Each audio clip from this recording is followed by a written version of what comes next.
while gas continues to flow. Gas would come out of here. If we go low enough pressure, pressure's dropped, we have to go down.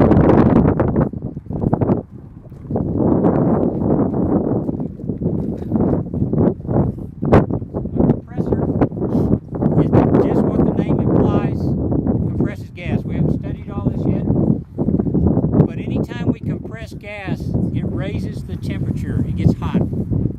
So this is a three-stage compression. We bring the gas section in here to the first stage, that's the lowest.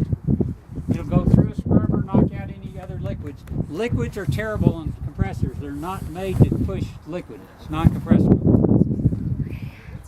It comes into the first stage, the pressure increases, and the temperature increases. Then where does it go?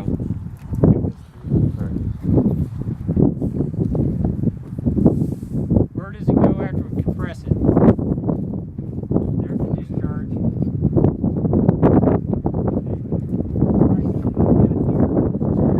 All of this is for cooling.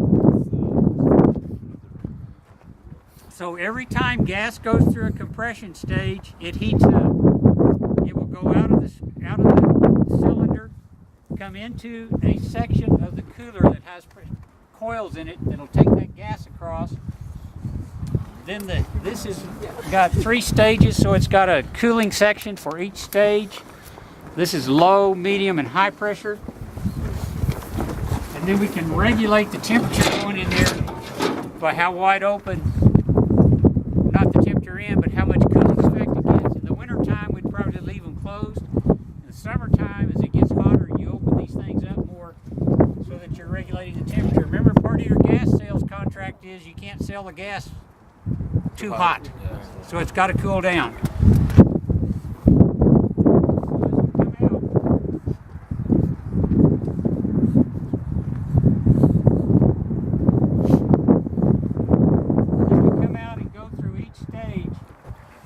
Each stage gets, notice how big those cylinders were over there.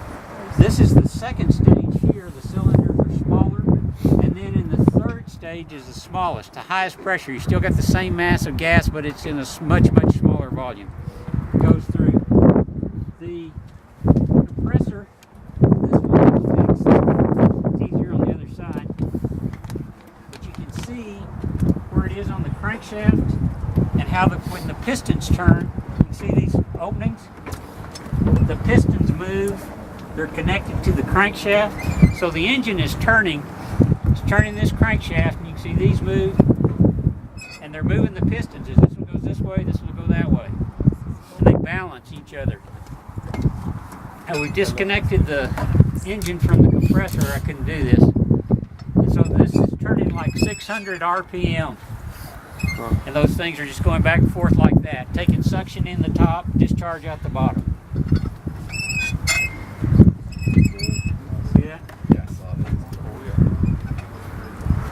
And that's what a compressor does. It's all electronically controlled on the ignition, or not the ignition, well, the ignition for the engine, but the system is controlled back here with the pressures that we set on it. This is a three-stage compressor. We can only go about to a compression ratio of about 4 to 1, or if we get above that, the temperatures get too high. So we got to hold the compression ratio at about 4 to 1. Questions? That's compressor real quick. Is that it?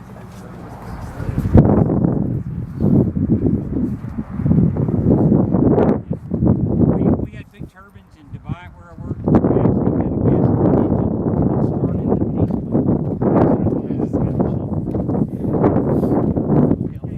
How many stages does this compression system have?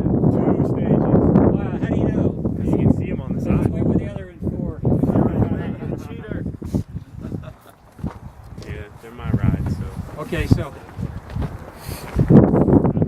which one's the high pressure? Hey, Colton, they're right here. Here's the two stages of compression. Which one's the suction? There's The 900 low pressure. 900 pressure. I have no idea where it is. Yeah, they're both 900. They're both 900. All that tells you what the suction pressure is on the scrubber. It doesn't tell you what the pressure is good for. Gotcha. knows how much bigger this cylinder is than this one? Yeah. So which one do you think's the first stage? The bigger The bigger one, right. First stage, second stage. This has a small radiator for the engine, and it's got another smaller radiator for the interstage. So this is, you know, a 100 MCF a day type field compressor. That one you might be using to run a gas lift system or boost up to go to sales. Questions on